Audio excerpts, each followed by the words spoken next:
Welcome back students. अगर आपने previous video देख ली है तो इस वीडियो में आ गए होगे, नहीं अगर डायरेक्ट इस वीडियो में आए हो तो प्लीज़ प्लीज़ इसका पार्ट 1 देखो, ये पार्ट 2 है जिसके अंदर मैं एक्सप्लेनेशन इंट्रोडक्शन पार्ट देखो, फिर उसके बाद ये वीडियोस देखो ताकि डिटेल में समझ पाओ। क्योंकि बेसिकली क्या होता है, अकाउंट्स में सारी सीरीज़ में होती है, जो भी हम पढ़ाते हैं वो एक सीरीज़ में होता है। पहले उसका मतलब समझो तुम क्या कर रहे हो, देन तुम न्यूमेरिकल क्वेश्चंस में हो। अच्छा, अब मैं बोल रहा हूँ कि कॉन्सेप्ट 1 बेसिकली अकाउंट्स के अंदर जो फर्स्ट टॉपिक है हम जो पढ़ने वाले हैं, फर्स्ट टॉपिक क्या है हमारे अकाउंट्स का? New ratio and sacrificing ratio. हम यहाँ पर क्या फाइंड आउट करने आए हैं? New ratio and sacrificing ratio. Basically हम किसी भी पार्टनर को अगर एडमिट करते हैं तो वहां पर दो रेशियो सॉरी दो कॉम्प्लिकेशंस होती है। क्या कॉम्प्लिकेशंस होती है? क्वेश्चंस तुम्हें दो एंट्रीज दो कॉम्प्लिकेशन देगा। कॉन्सेप्ट 1 है केस 1 एंड केस 2। कॉन्सेप्ट 1 के अंदर क्या है? Case 1 and case 2। ये कॉन्सेप्ट 1 क्या है? Concept 1 new ratio and sacrificing ratio निकालने की कंप्यूटेशन है, राइट। अब देखते हैं हम लोग केस 1 के अंदर क्या लिखा हुआ है। केस 1 के अंदर क्या लिखा हुआ है? When information of sacrificing is not given. जो सैक्रिफाइसिंग की इंफॉर्मेशन, देखो क्वेश्चन के अंदर ना दो तीन चीजें होंगी, सारी डिटेल्स दे के रखेंगे और वो ये बोलेंगे कि भैया जो है तुम न्यू रेशियो निकाल दो इसका। अब न्यू रेशियो कैसे निकालोगे?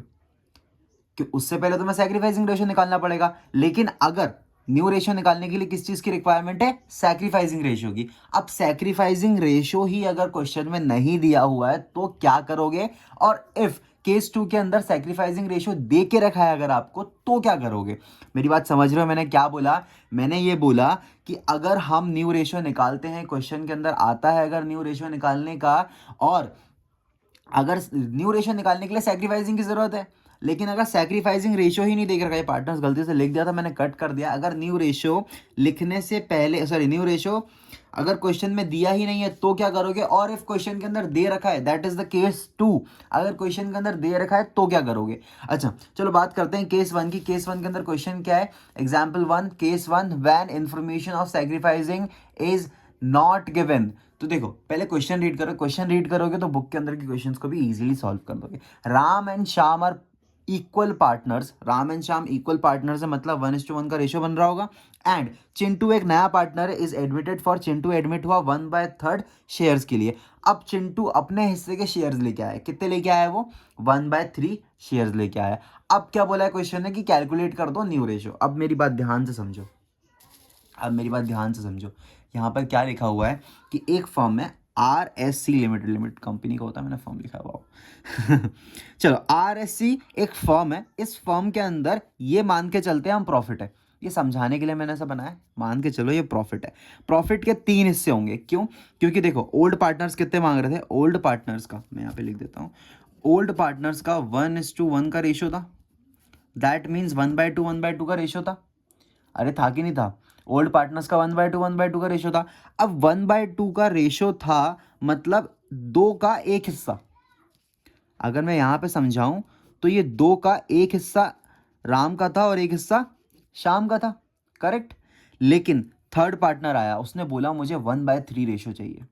मतलब इस 3 हिस्से का एक हिस्सा जो है किसको चाहिए? 1/3 किसको चाहिए? सी को चाहिए, ठीक है। तो रिमेनिंग रिमेनिंग कितना बच रहा है? रिमेनिंग रेशियो कितना बच रहा है? 2/3।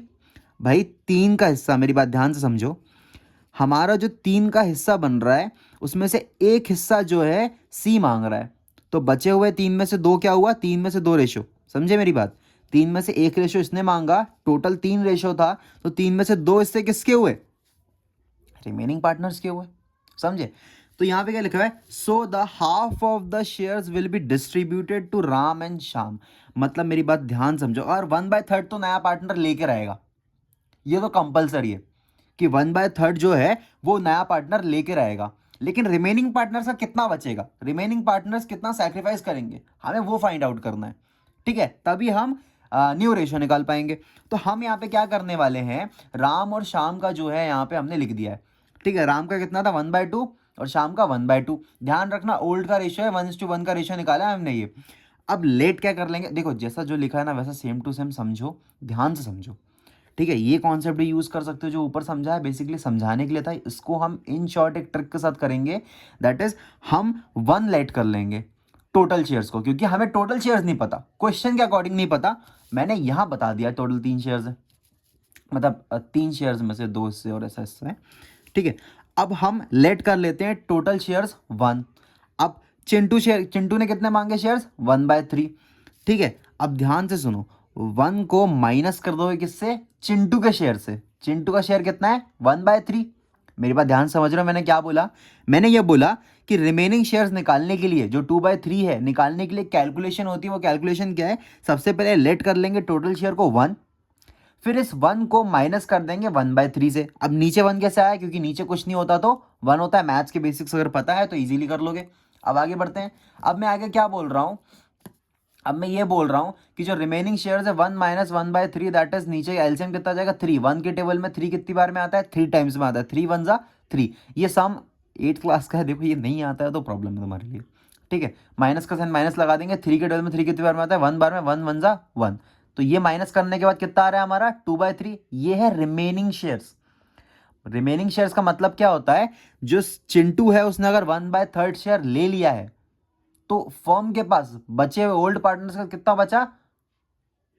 2/3। अरे समझे कि नहीं समझे? अब मेरी बात ध्यान से सुनो, अब मेरी बात ध्यान से सुनो। अगर सैक्रिफाइसिंग बोला नहीं है फर्म ने या पार्टनर्स ने या डीड ने कि नया पार्टनर आ रहा है, तो उसको 1/3 शेयर्स उसने मांग लिए। लेकिन हमें ये कैसे पता चलेगा? क्योंकि क्वेश्चन का केस ही है when information of sacrificing is not given. मतलब ये जो दो पार्टनर्स हैं राम और श्याम, ये दोनों पार्टनर्स कितना कितना शेयर्स देंगे? अरे मैं ये कह रहा हूं, मेरी बात ध्यान से सुनो। मैं ये बोल रहा हूं, मैंने ये बोला कि दो पार्टनर्स हैं हमारे। कितने पार्टनर्स? दो पार्टनर्स हैं। कौन है? राम और श्याम। राम और श्याम सैक्रिफाइस कर रहे हैं, लेकिन कितना कर रहे हैं? भाई चिंटू ने तो बोला कि मुझे 1/3 चाहिए। ठीक है, अब 1/3 टोटल से निकाल लिया तो रिमेनिंग कितना बचा? 2/3। बचा कि नहीं बचा? चिंटू ने 1/3 मांगा, रिमेनिंग कितना बचा? 2/3। तो 2/3 में से राम कितना देगा और श्याम कितना देगा? अब समझे मेरी बात मैं क्या बोल रहा हूं? मैं ये बोल रहा हूं कि जो रिमेनिंग बचा इसमें से ये दोनों कितना कितना देंगे, इसकी इंफॉर्मेशन तो क्वेश्चन ने दी ही नहीं है कि भैया जो सैक्रिफाइस करोगे तुम दोनों शेयर्स को वो कितना कितना करोगे। तो हम यहां पर क्या करेंगे? हम यहां पर करेंगे multiply. Now multiply the remaining shares with 1/2। 1/2 क्या होता है? हाफ। अगर इंफॉर्मेशन नहीं दी है तो इक्वली लोगे ना दोनों से। अरे मेरी बात समझे? अगर इंफॉर्मेशन दी ही नहीं है तो हम इक्वल शेयर्स ले लेंगे। तो इक्वल शेयर्स लेने के लिए इसका आधा राम देगा और इसका आधा श्याम देगा। तो हाफ को क्या कहते हैं हम लोग? 1/2। अरे समझे कि नहीं समझे? हाँ, तो यहां देखो, अब समझ में आया। तो हम राम और श्याम का शेयर्स लिख लेंगे। रिमेनिंग कितना है? 2/3 और 2/3 ये रिमेनिंग शेयर्स है। मल्टीप्लाई कर देंगे किससे? 2/3। राम कितना देगा? आधा राम देगा 2/3 का, और आधा कौन देगा? श्याम। तो 1/2 1/2 निकाल लिया। 2 से 2 कट गए, 2 से 2 कट गए, बचे कितना? 1/3 1/3। चिंटू का शेयर कितना था? 1/3। अब देखो तीनों पार्टनर कितना दे रहे हैं। चिंटू गेन कर रहा है 1/3 से, और ये दोनों सैक्रिफाइस कर रहे हैं किससे? 1/3 से। बेसिकली हम इसमें गेनिंग और सैक्रिफाइसिंग क्यों नहीं निकाल पाए? क्योंकि देखो एक कॉन्सेप्ट मैंने तुम लोग को क्लास में पढ़ा दिया था नेगेटिव और पॉजिटिव का। ठीक है, उसको मैं यहाँ रिपीट नहीं करूँगा। जब एंट्रीज पढ़ाऊंगा तब मैं रिपीट करूँगा। आंसर कैसे लिखना है हमको? राम श्याम और चिंटू रेशियो में इज इक्वल्स टू 1 1 1 1 1 का रेशियो बन रहा है ना। 1/3 1/3 1/3 1 1 का रेशियो बनेगा। चलो यहां पर हमारा एग्जाम्पल नंबर 1 खत्म हो चुका है, दैट इज केस 1, जिसमें इन्फॉर्मेशन नहीं दी होती सैक्रिफाइसिंग की। अगर वीडियो पसंद आई है तो वीडियो को प्लीज़ प्लीज़ लाइक करो, शेयर करो, और चैनल को सब्सक्राइब करो, और अपने फ्रेंड्स के साथ भेजो, उनको शेयर करो वीडियोस, ताकि उनको पता चले कि एग्ज़ाम में कितना क्या पढ़ना है, कौन से पढ़ना है। बेसिकली हमारे चैनल से पढ़ना है। ठीक है तो प्लीज़ शेयर करो।